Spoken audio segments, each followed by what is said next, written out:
after the defending champions clearly did not derail their campaign. Instead, they regrouped and produced an attacking performance against UI, putting 91 points on the scoreboard to secure the semi-final ticket. For the University of Ibadan, the result ends a promising campaign.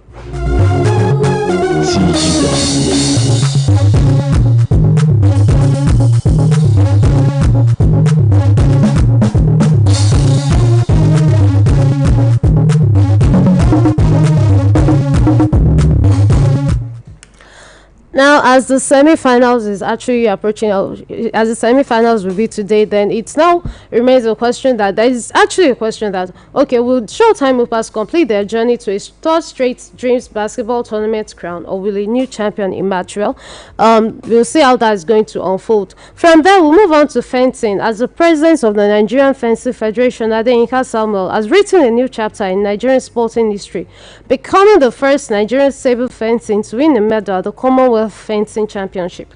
A former fencer turned administrator, he returned to the piste after 13 years competing in the men's table veteran category.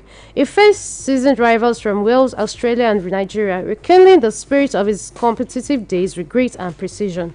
He overcame 3 of his 4 opponents, including compatriots Tony Sawari, with his only defeats coming against eventual champion Oliver Massey of Wales. That performance earned him a silver medal, the first of his fencing career and, of course, a landmark achievement for Nigeria.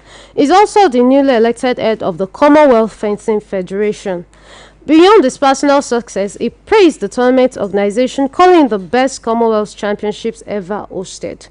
Talking about the competition, India reaffirmed their dominance as the leading fencing Commonwealth in the nation in the Commonwealth, amassing 20 gold, 17 silver and 16 bronze medals at the 6-day tournament hosted by Rugby School Nigeria in Atlantic City, Victoria Island. Wales and Cyprus also secured 1 gold medal, but Wales edged into 4th place with an additional bronze. Australia, South Africa and Northern Ireland also featured on the medal table, with Australia collecting 2 silver and 4 bronze, South Africa 2 silver and 1 bronze, and Northern Ireland 1 bronze. From there, we'll move straight to table tennis, as 5-year-old Ayomide Omotosho made his national table tennis debut at the 7th Adegboyega Efunkoye Under-15 National Table Tennis Tournament in Lagos yesterday, becoming the youngest competitor at the 3-day event. Although he lost his matches, the youngster remained excited about the experience and said he was determined to improve before his next competition. The tournament, which is organized by the Efunkoye Sports Foundation in collaboration with the Nigerian Table Tennis Federation, attracted over 130 players comprising 82 boys and 54 girls. The competition is also held in honor of the late Adegboyega Efunkoye, a former president of the Nigerian Table Tennis Federation and a permanent administrator who advocated combining sports with education.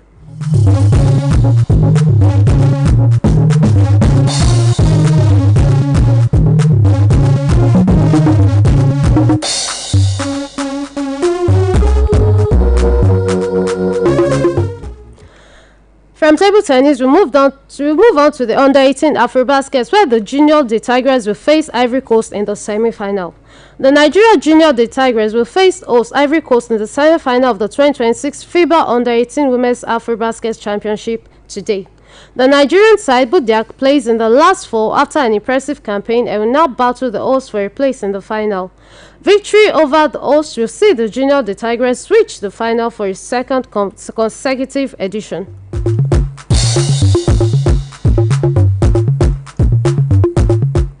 From there, we'll move on to the preseason tournament.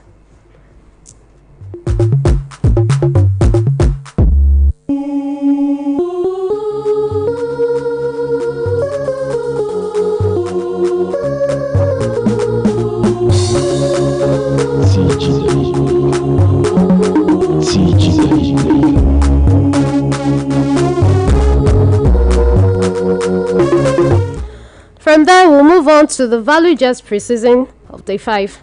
Day 5 matches have been rounded up and the results they are as follows. Doma United defeated Smart City with 2-0.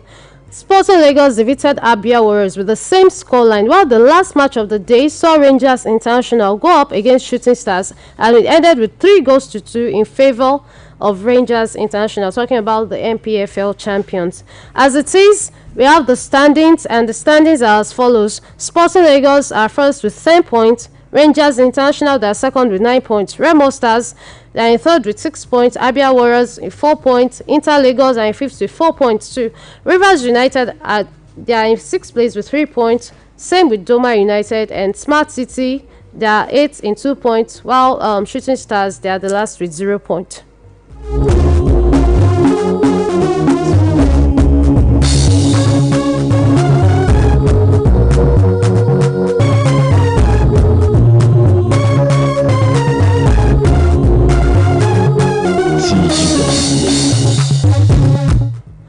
From pre-season tournaments, we'll move on to football, as the Super Falcons of Nigeria suffered a disappointing defeat at the hands of South Africa, ending their World Cup hope. Their chances of winning the 11th Women's African Cup of Nations trophy came to an end at the hands of Cameroon. The defeat also saw, talking about their last game, that was the quarter-final game. The defeat also saw the automatic tickets to the 2027 Women's FIFA World Cup turn to straits, leaving their hope on a playoff clash with South Africa. That was their quarter-final game. Justin Madugu made 3 changes to his side that crashed out of the WAFCON competition following their 1-0 loss to Cameroon.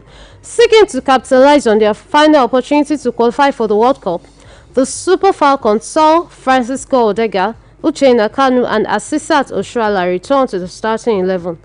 The Super Falcons, they got up to a quick start, taking the game to South Africa, but their early pressure led to nothing.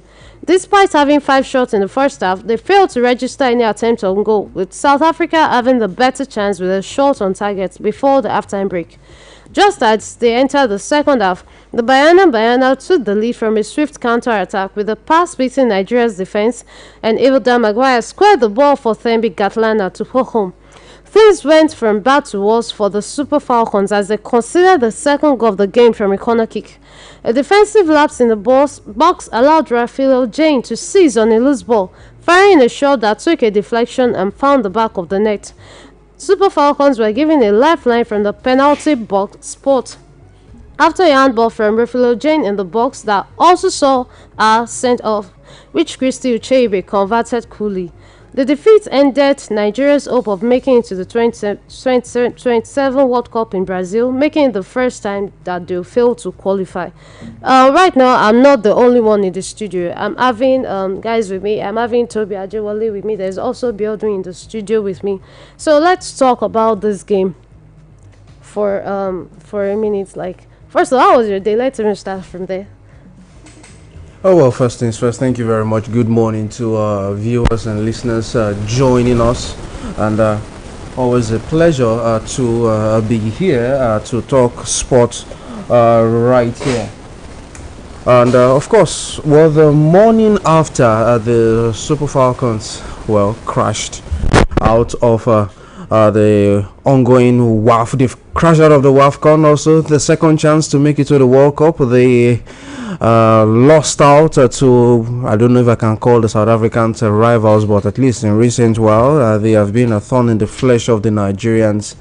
And right now, one thing on the mind of Nigerians is resignations, and not just from the coaching crew, but from the NFF, the hierarchy of the NFF, from the president, the executive committee, the technical the department of the NFF. People want resignations because we cannot keep having these sort of results and no consequences for bad behavior. That has been one thing that has plagued Nigerian football or sports generally. No consequences for bad behavior. And for the very first time, the Super Falcons would not be playing at the World Cup since its inception.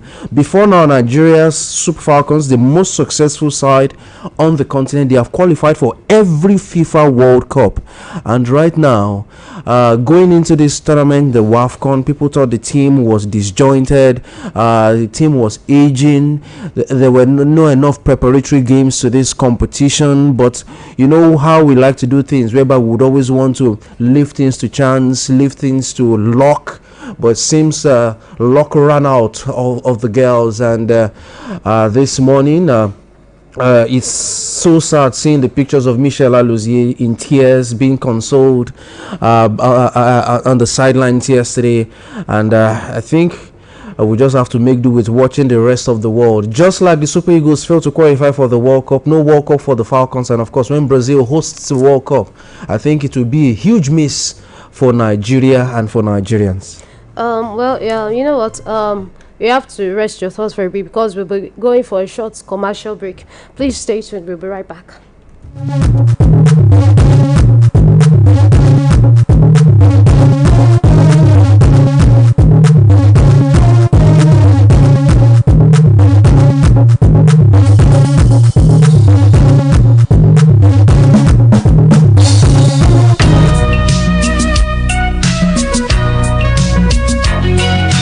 Admission. It's University of the Theology, a subsidiary to Eternity Incorporated, Elensonso of Ele Ibadan, in affiliation with New Covenant School of Ministry, Austin, Texas, USA, is inviting interested, suitably qualified candidates to apply for certificate, diploma, and degree courses run by the school. Admission is now in progress and tuition is free. Available courses are Masters in Missiology, Certificate in Soteriology, Diploma in Epistemology, and Doctorate in Philosophy of the Bible. For further inquiries on admission requirements and the duration of the courses, call 080-3485-3701, 080-8693-6742, and 081-3151-2238. Admission is ongoing. Tuition is free. Apply now and answer. The registrar is University of the Theology, Elenosonsho, Ibadan.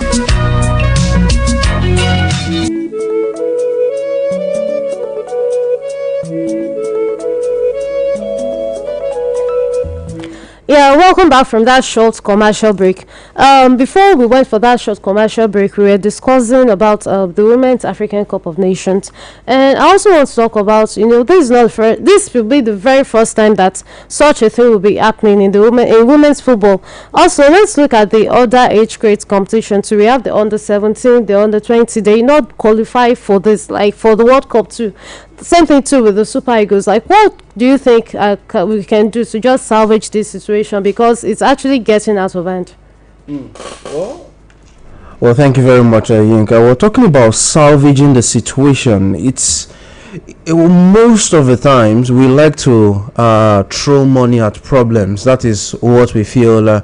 It's almost in Nigerian culture, where there's an issue, we just throw money at the problems. And I'll give an example of what I'm saying for our listeners to understand.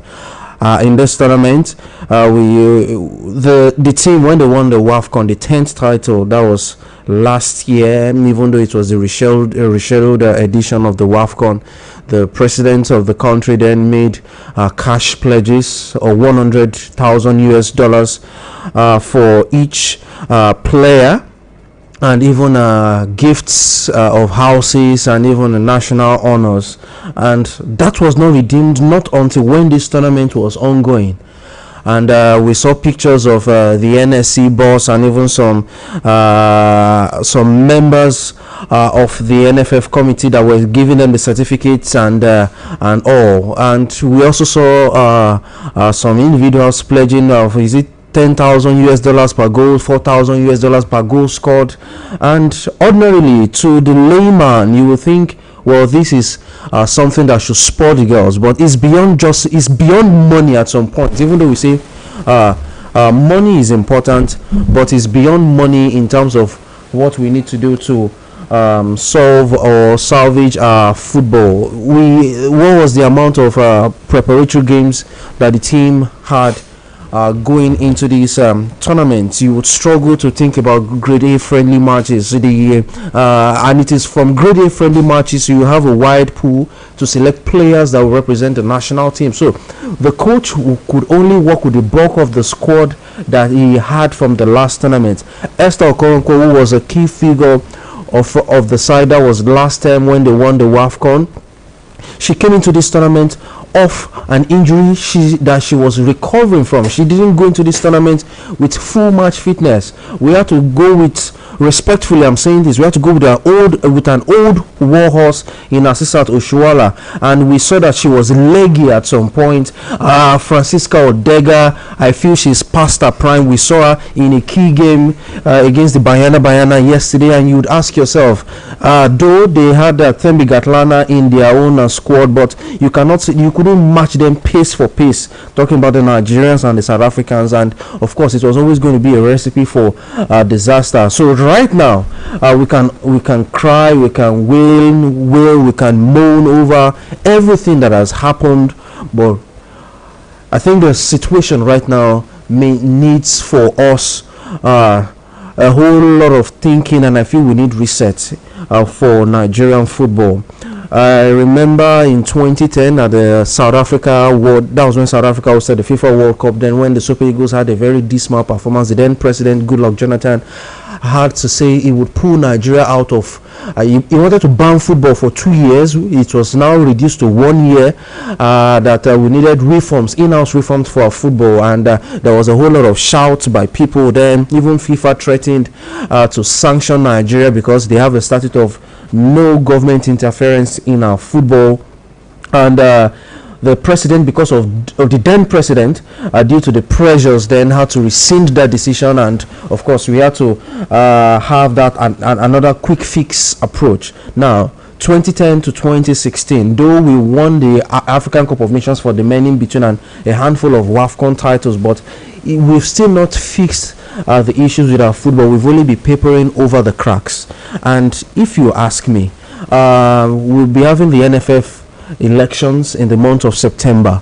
I saw a write-up by former Green Eagles and even living legend of Nigerian football, Chief Segun Odebami, writing a letter to the president of the country, Bola Ahmed Tinubu, telling him to stop the NFF elections, saying this current board should be scrapped and allow maybe an interim organization to steer the affairs of Nigerian football and bring a breath of fresh air to our football. And I think I align with what Chief Segun Odebami has said. This board of the NFF, I think they've lost the confidence of Nigerians, because you would ask yourself, what new thing would Guzo be bringing, because he's trying to run for a second term, and I do not see any changes happening anytime soon. Yeah, even after this match, some people are actually calling for the head of the coach. And what do in just a few minutes, what are your thoughts concerning it? We all know that the NFF, they've not really done what they're supposed to do, really. And it has like I used to say, it has really eaten deep. But when it comes to the match itself, what are your thoughts concerning what the coach did?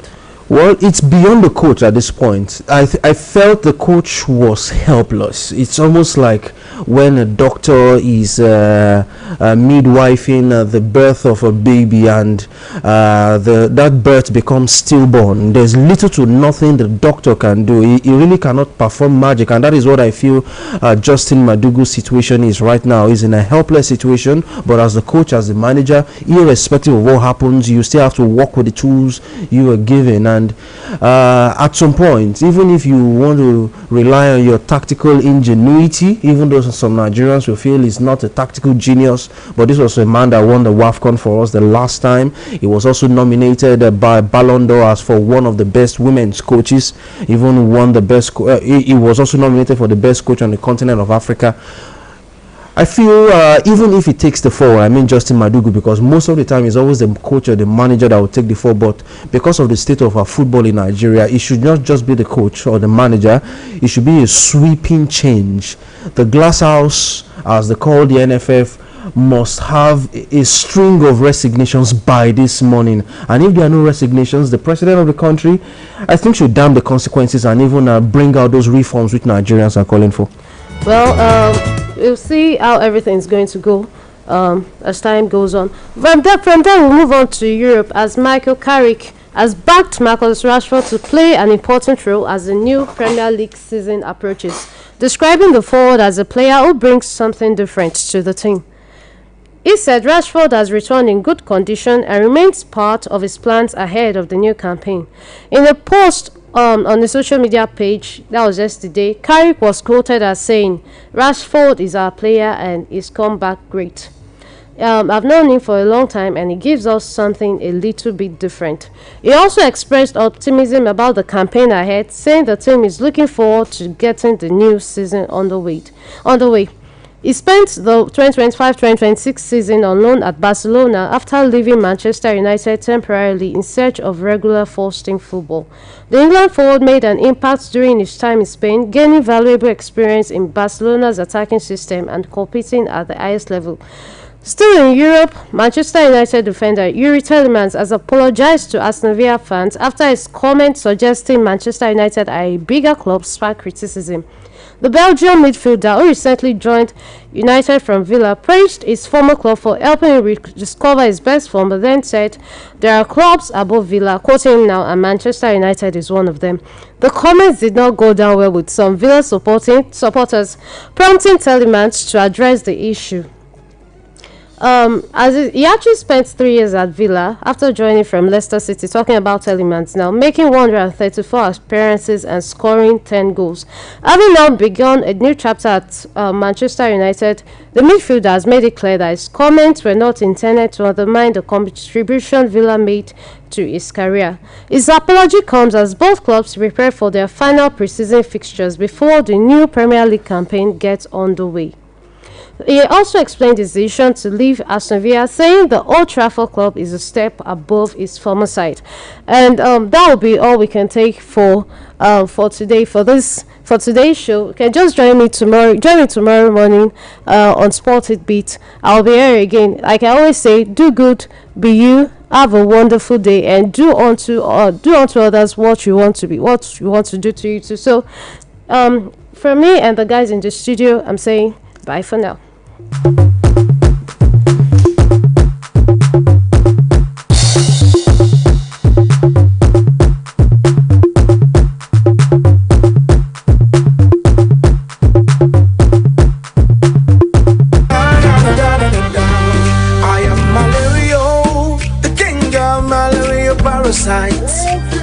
My mission is simple: to take over your body, to cause fever, chills, headache. But one thing stands in my way. Come on. Effective relief from malaria. Comal on. Malaria gone. If symptoms persist after 3 days, consult doctor.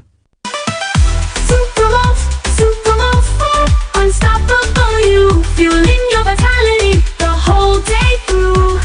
Embrace each challenge with renewed might. With Super Ultra Performance takes flight. With 20 essential vitamins, minerals, and nutrients, one Supermalt multivitamin after breakfast every day keeps you going.